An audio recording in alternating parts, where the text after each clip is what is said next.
Sir आ गोटे मुझे जाना आम जो डायबिटिक लोक भावुँ जे मीठा छड़ा ये नॉर्मल खाइबानी चीनी पड़ा सुगर फ्री कोक पीदे डाएट को गरम जो मात्रा होची बाहर गला मतलब शोष तो सहीटा आम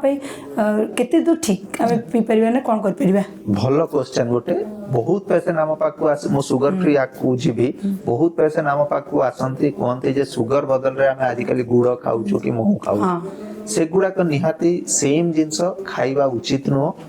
सुगर सांगे सांगे सुगर बढ़ाए गुड़ किछि दिन समय पर बढ़ाए बट से माने भी सेम ग्रुप ऑफ ये तो जो मान को मीठा निहाती दरकार किछि मात्रा रे से माने इनिशियल डेज रे जते बेले नुआ नुआ हेची हठात रु सुगर छाड़िबा असुविधा होची किछि दिन पई सुगर फ्री व्यवहार करि पारिबे बट मार्केट रे जो सुगर फ्री मीठा मिलुची कि सुगर फ्री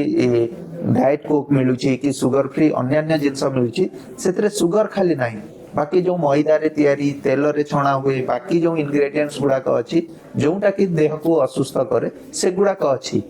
तो मो दर्शक बंधु मान को कहवा को चाहिए जिते मात्रा रे सुगर फ्री किंबा सुगर फ्री तैयारी जिंस गुडाक आपण अवॉइड करि परिबे सेति की भलो इनिशियल डेज रे डे टू डे लाइफ पई आपण जदी किछि मात्रा रे यूज करबा को चाहू तंती करंतु और धीरे धीरे ताकू भी बंद कर देबा पई चेष्टा करंतु।